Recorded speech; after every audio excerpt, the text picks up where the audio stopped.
Tonight on the Ropen Network, we head to the swamps of Zambia, where witnesses report a terrifying pterosaur-like flyer known as the Kongamato, the boat breaker. Also, explorer and author Bill Gibbons rejoins the network as new reports of living dinosaurs, and specifically long-necked sauropods, make headlines once again. So join us, and perhaps you too will believe.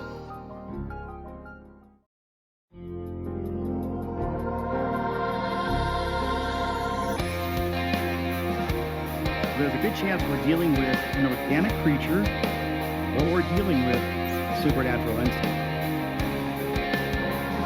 Pterosaurs, according to evolution, have been extinct for 70 million years or so. Our objective to research information that describes the truth about the entire cosmos. And the name of the business is SJ Polygraph, which is directly behind me, where the examination will be taking place. There's very good evidence that is indicating that they still are alive.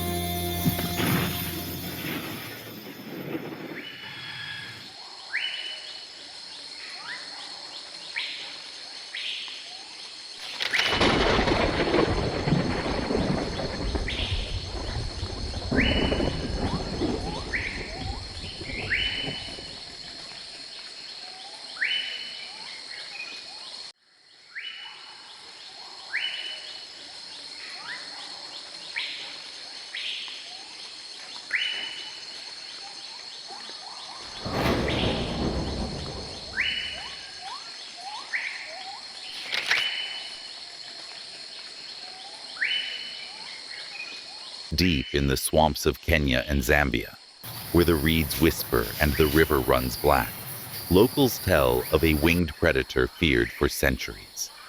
They call it the Kongamato, the breaker of boats.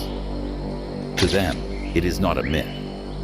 It is a danger to be avoided, as real as a lion or even a rogue elephant. So, what exactly is the Kongamato? Imagine a creature with a 10-foot wingspan, leathery black or crimson red skin instead of feathers, an elongated head with a beak lined with needle-like teeth, and eyes that gleam in the moonlight. Locals say it can run on all fours before taking flight, like something out of the Dark Crystal's nightmares. To the Western imagination, it looks like the pterodactyls of Jurassic Park, a prehistoric predator alive today. Accounts of the Kongamato go back as far as 1745, long before European naturalists set foot in the Zambia Bangweulu swamps.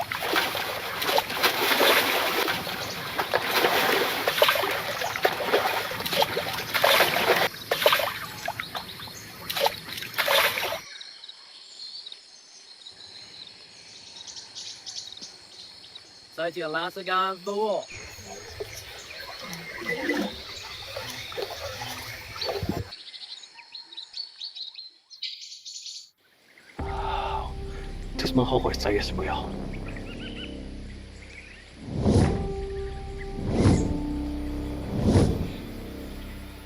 你，Kongamato。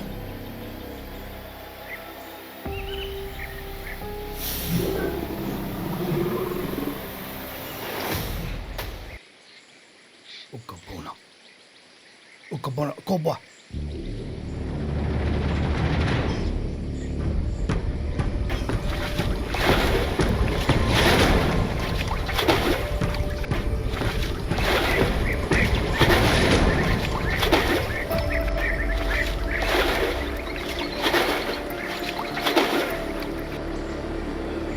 Right.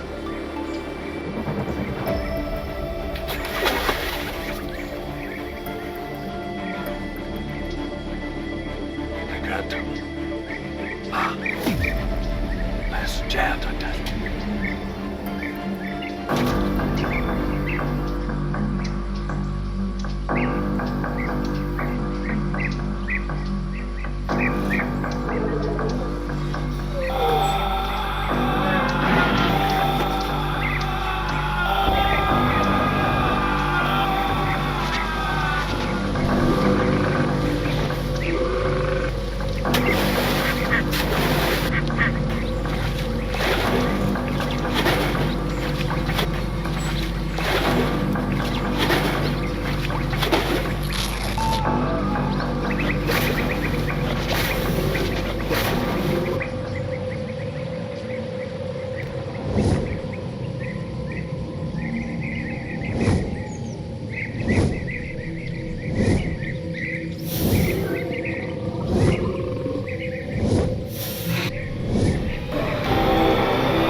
One of the most famous encounters came from Ivan T. Sanderson, a biologist and explorer, while on expedition in Zambia with his comrade George.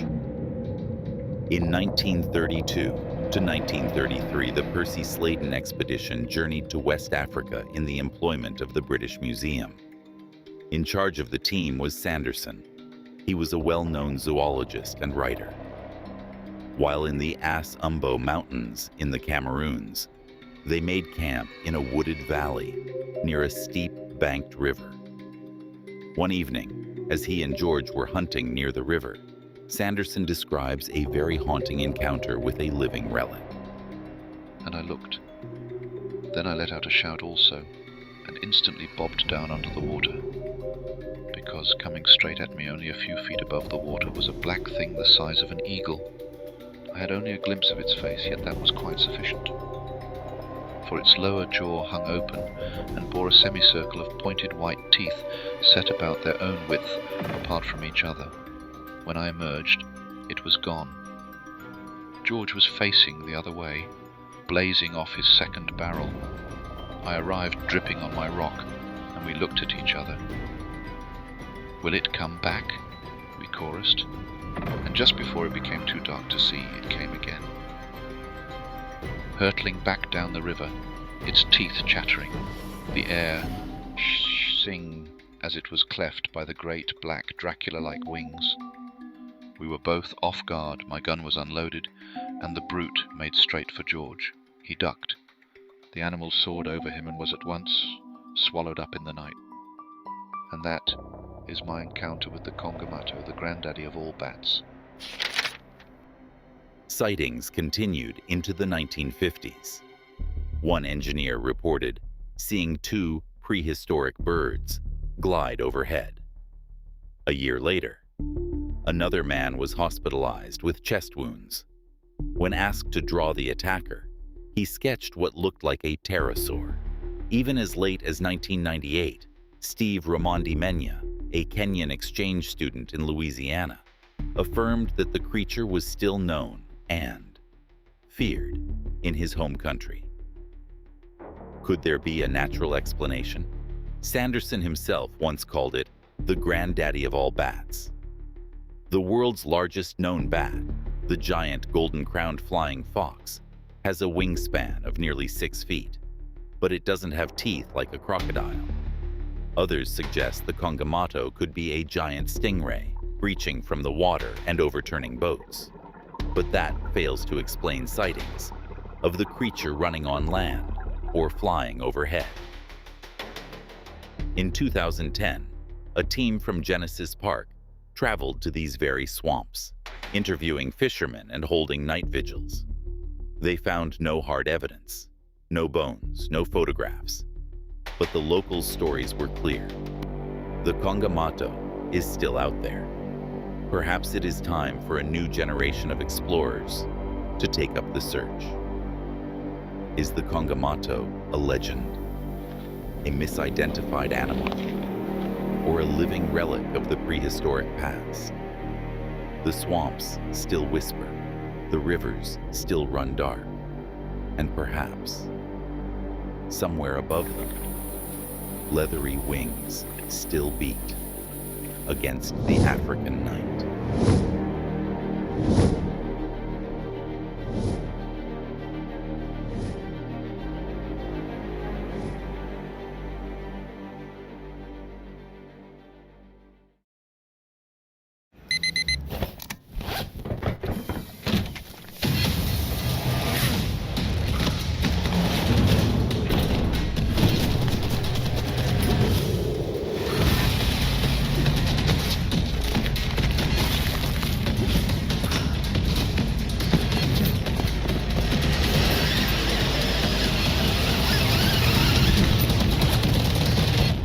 Ready for a little run?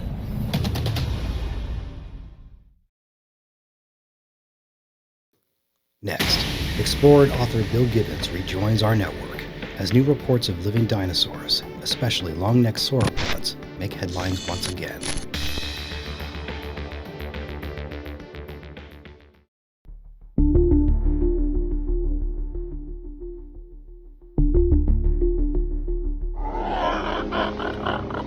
Well, Bill Gibbons, author and explorer, it is now the second time you've joined our network, and I'm very proud to have you. You've always been an influential voice in this field, and it's always good to check in with you from time to time, see how things are progressing on your Well, front. I've been keeping up to date with most cryptozoological investigations and expeditions and so on. So, right now, what's happening is that I'm 10 days away from going back to Kelowna in British Columbia for another crack at the Ogopogo mystery. I will be joined by a local investigator, a gentleman called Bill Stasic, and also a fellow called Josh Twig, who is a professional cinematographer and has worked for many of the big name production companies in the past. So we will be going out, and my younger son Andrew too is coming along. And so we'll be filming a high quality documentary on the search for Ogopogo, and we'll be using some pretty specialized equipment. Apart from all the high end cameras, we'll be using drones, an ROV for deep diving, and also a micro, it's called a hydrowave, which at a certain frequency attracts in the fish. And we believe that Ogopogo is a fish eater. So if we can attract in the Agreed. fish, we can attract the fish eater. So we're hoping that the new technology is going to help us quite a bit. And I know that it was Peter Beach who's been out there recently too, who had did some thorough research, and they came away with images first time being shown of something that does appear to be a giant eel of some sort. And those measurements, anywhere from 20 to 25 feet long, is what he has too. So there's some good work being done in Oh, yes. Okanagan. We're finally getting to a place where we may just finally discover this thing. And the fact that you're going out there with more equipment, I know he's going to be there in September as well. You might just run into each other. So this is very exciting, Bill. I love this work. I love that finally something is being done on this Ogopogo front. So fantastic. You're gonna have to fill me in with more when you find out some more details when you go out there. September 15th, is it? September 16th, yes. 16th. Okay. How long are you going to be there? Well, I'm going to be there for a good week. Because of this fellow that's filming with us, the professional cinematographer, he only has like 5 days to spare because he's working on other projects. So we Sure. would go out on the boat with him, do the filming, and use the equipment. And Andrew and I will probably spend another day or two driving around the lake, looking for high vantage points where we can use our powerful binoculars and cameras and everything to do some surface surveillance. So yeah, it's going to Okay. be an interesting time. It sure is. Are you planning to do some night ops as well? Is it something that is necessary for a lake dweller? Well, ogopogas are observed a lot at all hours. However, you brought up a good point. We think we would like to switch around our surveillance times from early in the morning and sometimes very Mhm. late at evening at dusk, and that Great. may bring us some good results. I think it will. It's very, very exciting, Bill. Fantastic. Look forward to more information. So, I mean, this is just the tip of the iceberg, in my opinion, when I have you on the show, because there's so much that needs to be said, so much that needs to be heard. But there is something else that has recently surfaced that you are a big proponent of. That over the years have done your own research and gone to these areas to look for this sauropod. I'm under the impression that there has been some new sightings of the Mokele Mbembe or the Lekile Mbembe in the Congo. And I've been told it was in July and August. What can you share? Can you shed some new light on this? And where these sightings are coming from? Have you spoken to these people? Well, the both those sightings came in Cameroon. The one sighting was from two gentlemen called Henry or Henri and Simplice. Henri is belongs to a prominent local tribe. Simplice is a Baka, which commonly referred to as a pygmy. Both Yes. gentlemen Okay. share work together.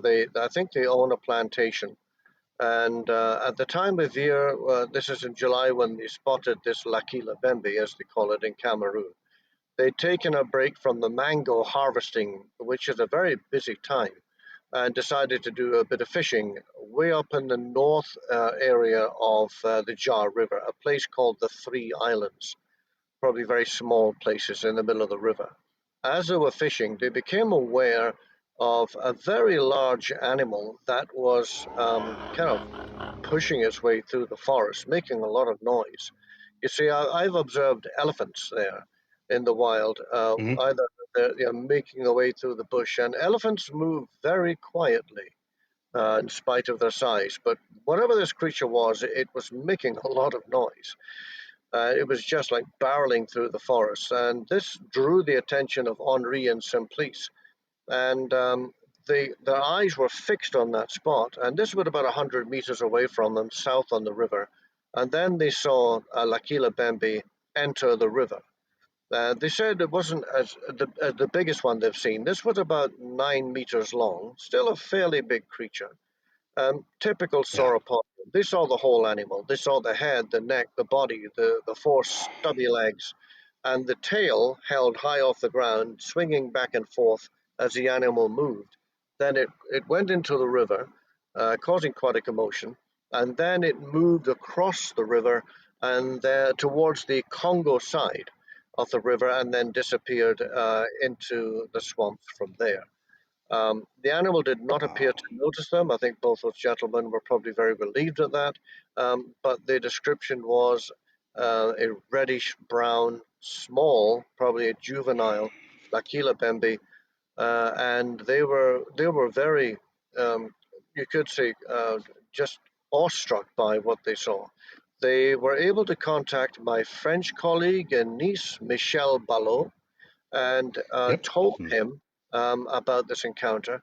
He sent them some money, 2,000 euros, so they could afford to take the time off from the mango harvesting in order to go to follow the route of this animal to see if it left footprints and any sort of evidence, physical evidence. It was there.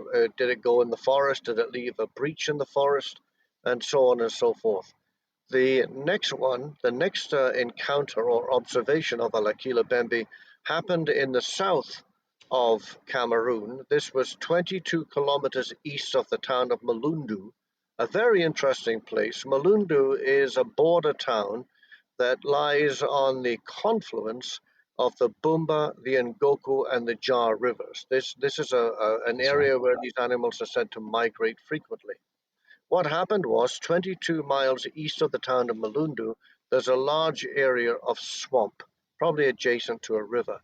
There was a local pastor, an indigenous fellow, who was basically just going from village to village, doing what pastors do, preaching the gospel, holding Yep. Bible studies and so on. And he heard this commotion and in a nearby swamp, and he approached the edge of the swamp, and of course it's all overgrown. He had to kind of push through the foliage, and he observed a very large animal that he'd never seen before. This is an interesting thing about this local pastor. He'd never heard of L'Aquila bembes or Mokelian bembes. He was just Really? focused on preaching the gospel. He wasn't interested in anything else. And so he was so awestruck by what he saw, he then went to a chief in a large village near the town and said, "I just saw this really strange animal." And the chief said, "Well, what did it look like?" He said, "Well, its body was as big as an elephant. It had a really long neck. It could be like 6, 8 feet of neck at least, and a small head like a lizard or a snake, and it was eating the leaves from the trees." And of course, the chief, matter of factly, said, "You saw a L'Aquila bembe. We have white people coming here sometimes to look for it." So it's interesting that people don't look for this thing seem to find it. But those were the two recent reports. And I should also mention that Michel Below is going out on the 16th, oh, sorry, the 15th of September, the day before I leave for Kelowna. And he will be examining Wonderful. both those locations. Now, there are some cameras game cameras that have been left in situ along the Boomba River by Dave Wetzel, who you know, Yes. and also I think the Beck River too, small off branch of. And so Michel will be collecting those cameras and seeing what images they might have captured in the past few months have been left there. And he will also be exploring the Jar River and the area where Henri and Simplice saw the L'Aquila Bembe, and then he will be going south to interview the chief of a nearby village near the town of Malundu and examine the swamp where the L'Aquila Bembe was observed by the local pastor. So it's all happening. It's all exciting. Wonderful. Yes, it is. It's all happening, and these sightings are new. They're fresh. What blows my mind is people who constantly like to poke fun at the missionary work. They're the ones who see these things because they're constantly in these regions, They're and there all it's the time. easily dismissed, but it really shouldn't be. Yeah, yeah. It's just really frustrating that people don't consider that to be proof positive. I know they want a specimen, but the missionary work is extremely important because these people are seeing these creatures, and like you said, they're not looking for them. They just happen to stumble upon them, and there they are. Such Exactly. an amazing testimony. If I was able to spend 8 months to a year in Cameroon exploring all these specific areas, I'm pretty sure we'd make a major breakthrough. Now, one of the things that we are doing, I should mention another American explorer by the name of Josiah Moore. Josiah went Yes. to Cameroon last year with Dave Wetzel. I think they went through from December through to January. And Josiah will be returning to Cameroon on November 4th to join Michel below, and they will both be conducting further explorations together. Now, what I have suggested to both Michel and to Josiah is that they should take these disposable little cameras that people take on vacation sometimes. You can buy disposable waterproof cameras.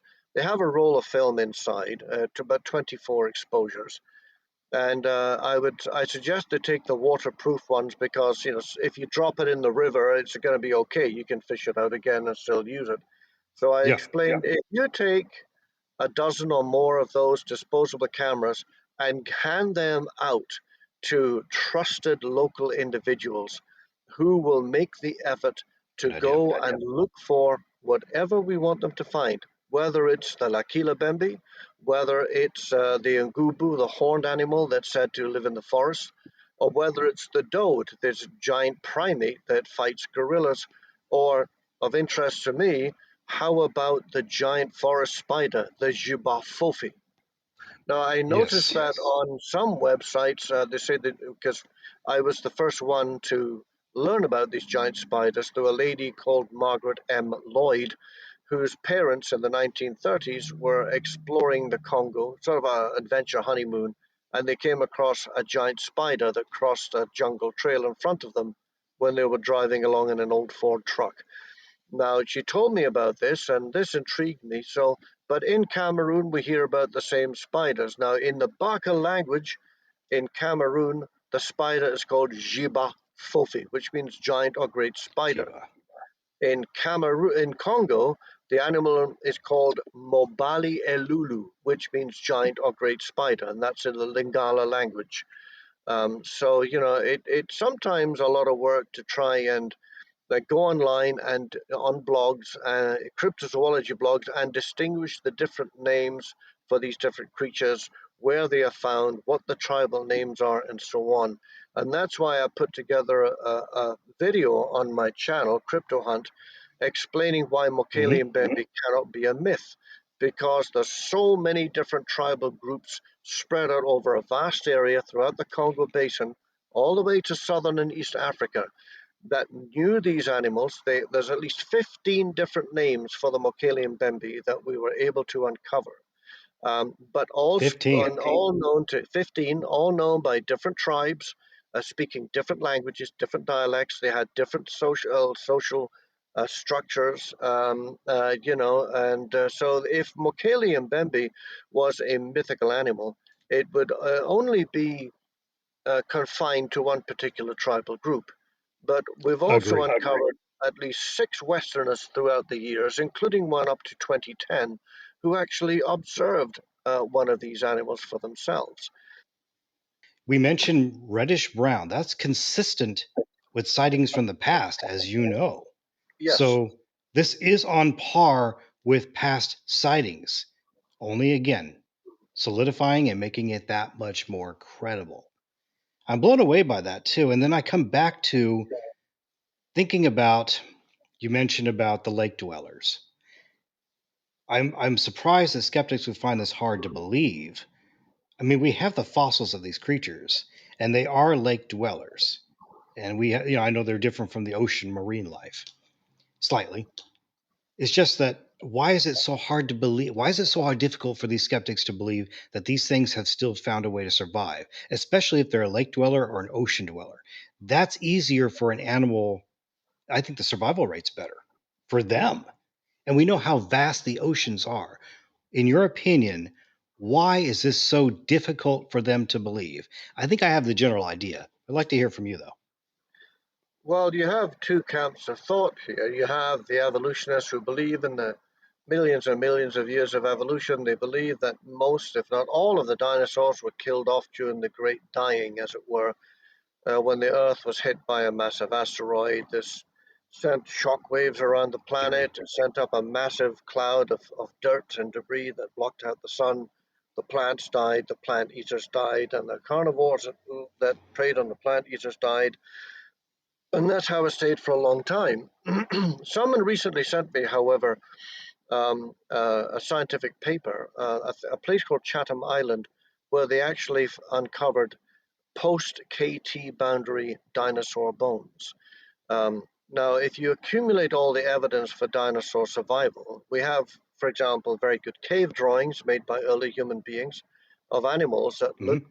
decidedly like dinosaurs. Then you come up to written records from the Greeks and Roman historians that mentioned dragons.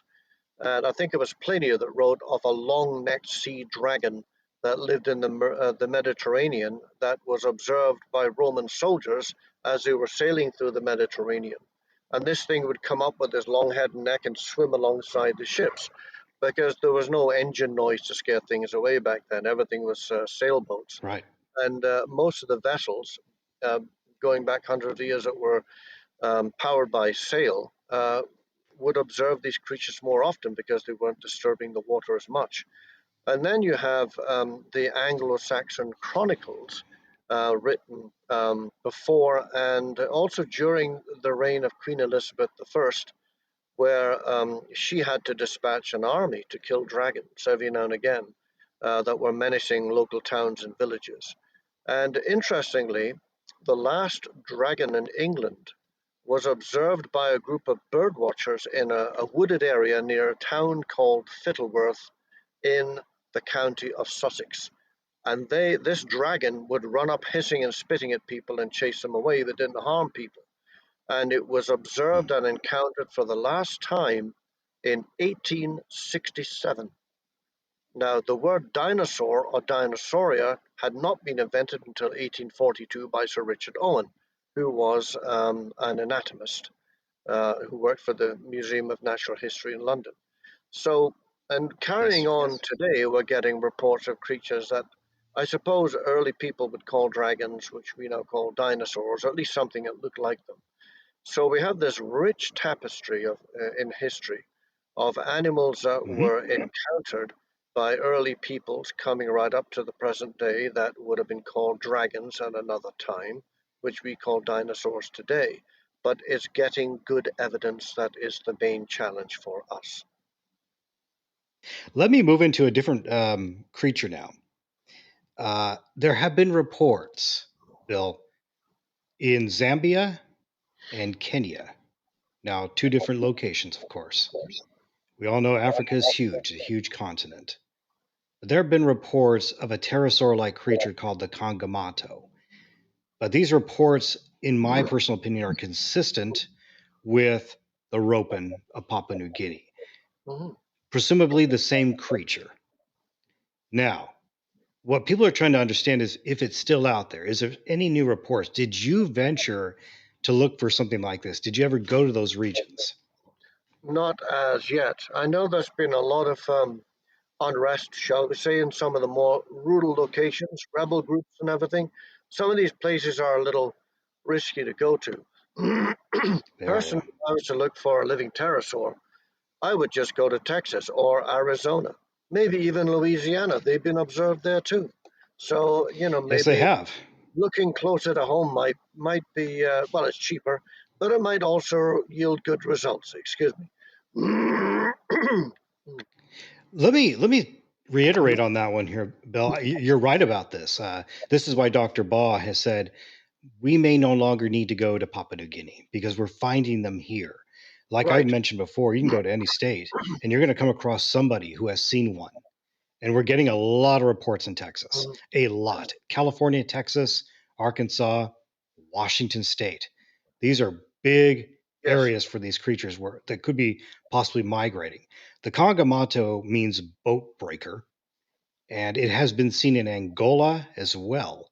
But I just think this is another name for a living pterosaur in these parts that is consistent with maybe Paul Nation's the Endava or the Ropen as well, because there are traits to it to where Yes. it does glow. Some people have said it does glow. Yes. The Yes. only report I know of came from a man that I knew who was a missionary in 2019 who said he saw a living pterosaur in Kenya.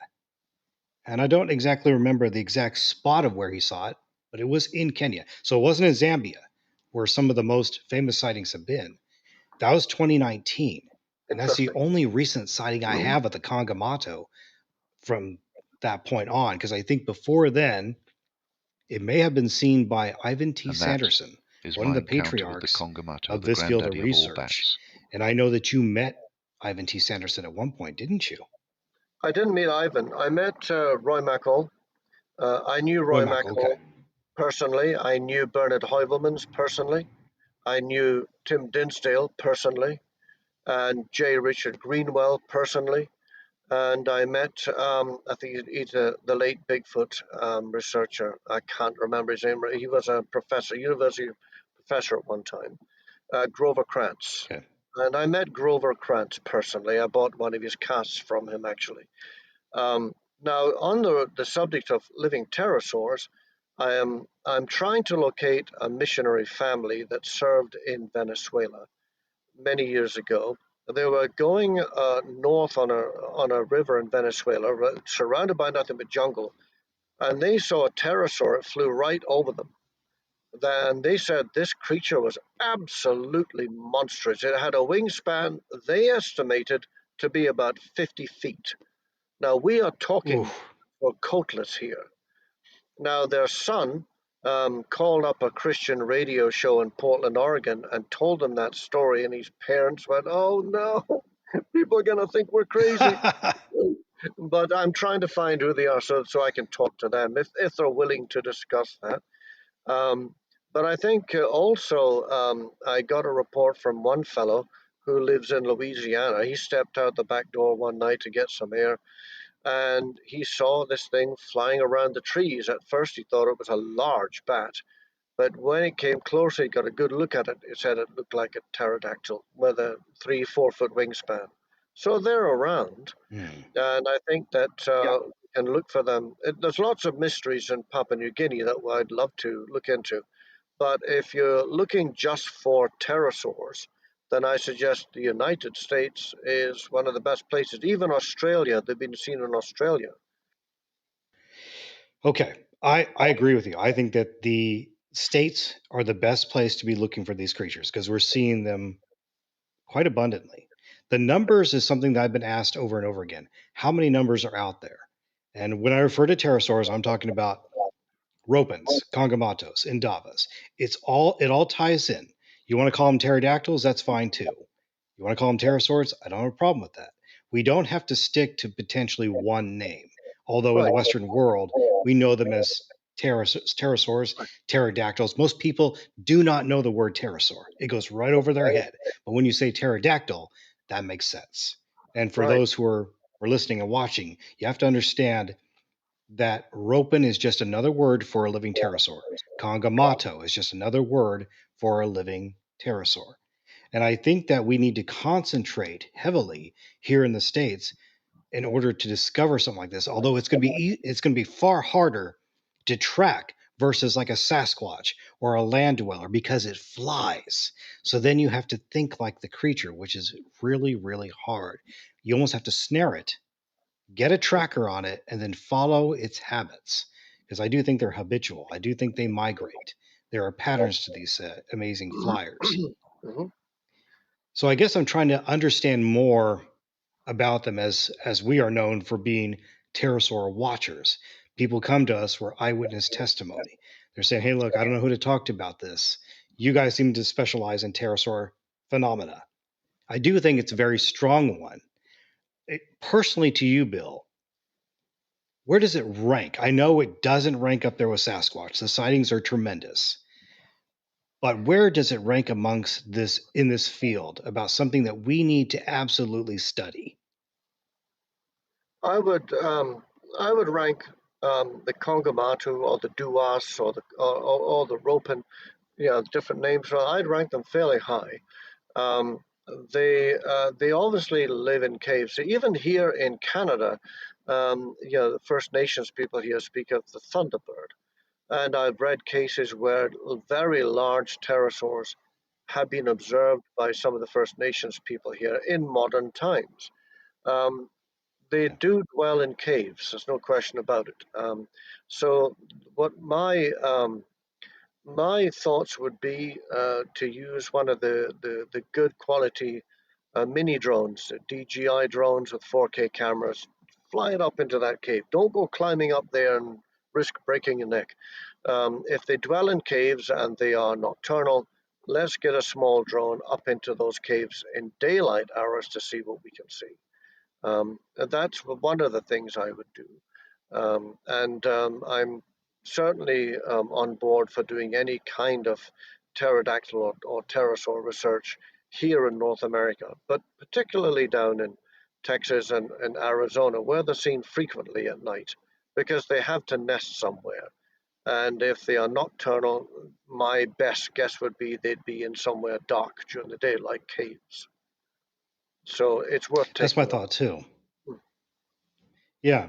Now I'm also leaning towards the direction that they may seek refuge underground if there is a cave system that leads underground, such as like a Yes. mine shaft or something like that. You feel the same way? Yes, I do. I mean, we can still go Okay. and investigate those locations. We can fly little drones in mine shafts, or if it's unstable, you can put in a little micro camera on a cable and just thread it in. One of the things I thought about doing was taking a small remotely controlled vehicle and then you disguise it like a small animal and you just kind of use the controller to send it in there with a camera to see what you can see. A while back, you mentioned that there was an attack. Now, I get people asking me how many people have been attacked by pterosaurs that we have on record. And I went looking for this stuff. And I was glad I found a record of the Finschhafen attack of 1986 in Papua New Guinea. And I've heard personal testimonies to me that the thing came close. I took aim, but I didn't shoot it because I thought it was the last one. Things like that. Close situations, no harm done. Except for the one that you shared with me that was quite chilling, where I think it was two brothers that were crossing, getting over the border. I don't know if Yeah. this was at dusk, early morning hours, and they were attacked by this thing. Clearly, they said, though, that it was a pterodactyl. Is that correct? Yeah, the two Yeah. brothers were undocumented migrants and they were crossing the border from Mexico. It's a fairly large rural, remote area into the United States. And one of the brothers, much later on, allowed himself to be interviewed under anonymity. And he described this gigantic bat winged creature with a crest at the back of his head, a long beak filled with teeth, swooped down on a group of migrants, not just the two brothers, but it managed to Okay. attack his brother and haul him away and killed him and ate him and started eating him, in front of everyone. And of course, people were terrified, they panicked, they scattered. and he related this story sometime later. And but this Okay. corresponds with a lot of pterosaur attacks against people in Papua New Guinea, for example. Appreciate it.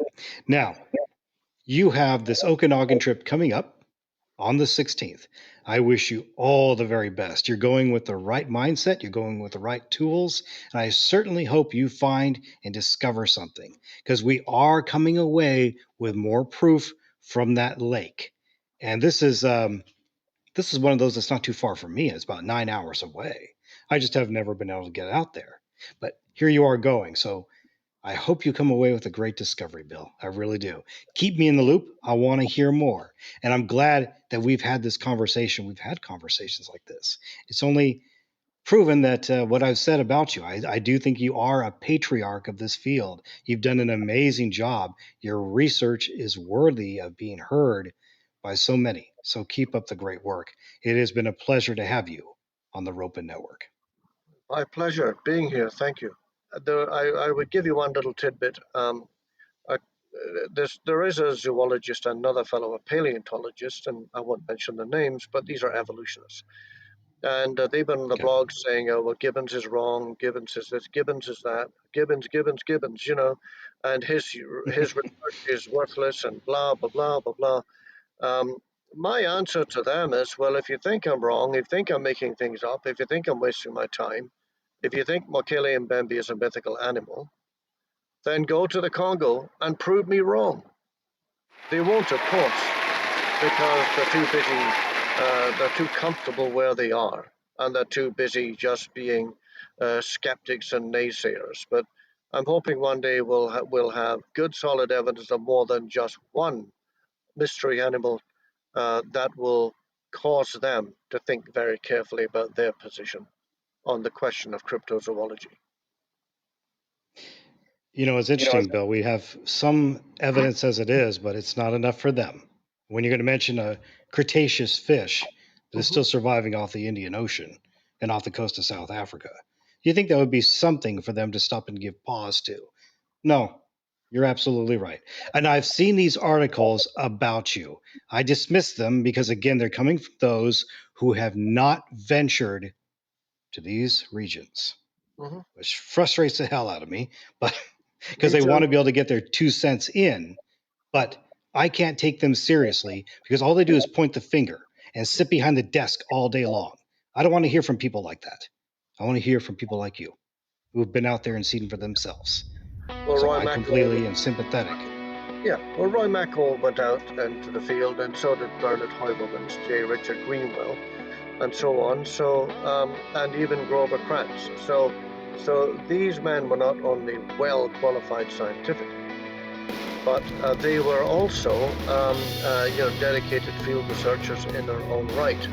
And in fact, the now defunct International Society of Cryptozoology, the entire board was made up of evolutionary scientists who were dedicated to cryptozoological research. So when people say, well, only creationists do this, well, no, not really, evolutionists too, but we are really standing on their shoulders in a way. And if I ever found Mokele Mbembe, if I could, I'd name it after Roy McIlroy. If I found Loch Ness Monster or Nessie, I'd name it after Tim Dinsdale, another researcher I knew personally. And if we find the Ogopogo, I would like to name that after Arlene Gall, the late Arlene Gall, who was a local researcher and journalist who did more research into Ogopogo than anyone else. Bill Stasek is her natural successor. But if we find it and if it's accepted, I'd love to name it after her. I like that idea. And just to kind of add to this conversation about the naysayers and those who are behind the desk, I've had my fair share of this too, where the articles that says don't get strung along by the Ropen myth, and that was put out by Riley Black. This is an individual who literally attacked the eyewitness testimonies, attacked the creature itself to say that it doesn't exist. But yet, Riley, you haven't gone looking, have you? We have. So why don't you just leave that to us? Okay. All right, Bill. I appreciate you. Thank you so much for all the research that you've done, and I look forward to what you can tell me more on with this Ogopogo expedition. So I am looking to have you back on in 2026. Keep up the great work, sir. Thank you so much. You're welcome. Thank you. Bye-bye. Okay, you have a great weekend, sir. You too. Thanks a lot, mate. Thanks, Jacob. Up next, we have a remarkable testimony from a man in Indiana who believes he encountered a living pterosaur. What you're about to hear is only a brief portion of this account. For the complete unedited story, be sure to listen to our extended episode titled Kauai, available now on Spotify for podcasters. Well, my sighting was March 25th of 25, so it was, March 23rd. It was a Sunday between 7:30 in the morning, and I saw two of them, and it was incredible. But as a microbiologist, I can go into the lab and cause a phenomena. I think Dr. Hoagland, yeah. He's preached on. I love Dr. Hoagland. I can go into the lab and cause microevolution. I can do that every day, but the phenomena of full-blown, complete distinct species, such as the topic at hand right now, will turn into a bird is just, it's absolutely ridiculous. Tell me how long you've been a microbiologist. Well, let's see, I started my undergrad 2010. Then I graduated with honors in my major and honors in the university 2015. Oh man, it was so incredible. So I was sitting in my office. I was getting ready to go fishing, ironically, and I put my phone on charge. And then my friend, which I'm not going to mention her, but her and I had the encounter together. This encounter was between 7:30, March 23rd to 25. So it's getting to the point where at that time it's kind of dusty, but the sun's starting to come up. So we did what we had to do in the animal facility. We were coming out, and I saw something flying over the construction site that's just north of my building. And I'm like, oh, cool, there's herons, big blue herons. There's river systems, there's marshes and all kinds of river bottoms and forests and lakes around where I'm at. So it's nothing new. So these were not herons. I'm just saying, that's what I thought they were, because they were about that size. We got closer, and then if I can recall the picture, I don't have the picture I have in front of me. We got right at the stop sign, and we're looking east. They basically due east at this point. And man, so just over the treetops. And like I said, I'm maybe 15, 20 yards away. Probably less than 60 feet in all reality. So I'm right there. And the first one comes over the tree. And I mentioned previously, I've had a lot of time to dissect this encounter, and it's absolutely incredible. Because now what I'm seeing is this color of dead grass. Now it's summer in Indiana, so there's dead grass everywhere. I know initially I reported a grayish brown, but no, it's definitely the color of dead grass. Okay. And I'm seeing this about the size of a heron, maybe 3-4 foot. Actually, in your last video about Kauai, where that woman who also lives in Indiana, there's a fossil that you have behind you, Mr. Guerra. Mm-hmm. It was that's essentially what I saw, except the tail was a little bit longer and it ended in a diamond tip. Mm. It had, like I said in the text, I'm fairly certain it had a head crest and a beak now, because now that image is kind of ingrained in my brain. But I know I'm kind of jumping around, but no, it's okay. So the first thing was coming over the treetops, and that's the image I have in my brain. Is that first one, because that's where I saw the head crest. Why I think I did, and the beak. And then I'm looking at its wings, and I could see the individual bones, and there's no feathers. There's no feathers on this thing. I'm seeing the bones and the leathery phenotype that this creature had, and I could see the claws on its wingtip. And then as we're moving down, and all this entire encounter maybe lasted a minute, but time slows down. It's incredible. Oh, and I had my phone charging in my office because I was going to go fishing. So even if I had my phone, dude, there's just no way, because you're trying to download every millisecond of a data. And I'm looking at this thing, and I start seeing its feet, and they're curved back with black claws. The front claws had black too. There may have been 3 claws on the front, definitely 3, maybe 3 to 4 in the back. And they had a very straight, long tail that was maybe half a foot past the rear legs, and a diamond tip. And then so I'm not describing how fast this encounter went, but right behind that first dude came the second dude. I don't know if it's a dude or a girl, you know. And now I'm just reconfirming what I saw. The exact same phenotype. And the way these things flew, daggum, dude. Like, we all seen birds fly, right? These things flew nothing like birds. It was incredible to watch them fly. I mean, it was mesmerizing to watch them fly because I'm beneath them, but then I'm almost at eye level because of the distance. I don't know if that's hard to describe. And my building above the treetops is about another 10 yards. And it was incredible what they did. So you know how a bird would change elevation where it would actually rotate its entire body and then go up that steep altitude? Yes. These things, sir, just flapped maybe the first 1/3, possible 2/3 of their wing. And these things were only about maybe 4 foot at max, possibly 5, 4 by 4, 5 by 5. They're really, they weren't like a pteranodon or even a quetzalcoatlus, right? Okay. Good to know. They flapped. Yeah. They flapped, like I said, 1/3 to 2/3 of their wing. And they didn't change direction when they had to go over the building. They literally lifted up like a helicopter. And I'm watching them do this. It was incredible. And then that's when I turned to my friend. I'm like, did you see those things? He goes, yeah, those are the weirdest birds I've ever seen. Now, these things are flying due south. And what I do is I run back southeast at this point. I'm standing in the middle of the road, and she's following me like, what are you doing? They're just birds, I'm like, girl, these are not birds.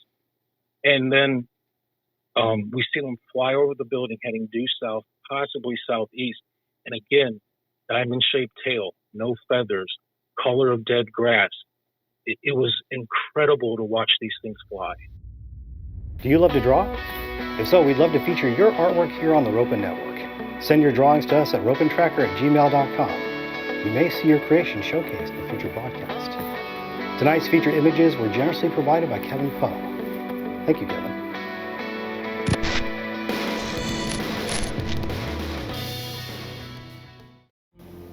Join us again next time as we dive deeper into the realm of the unknown. Until then, seek the truth.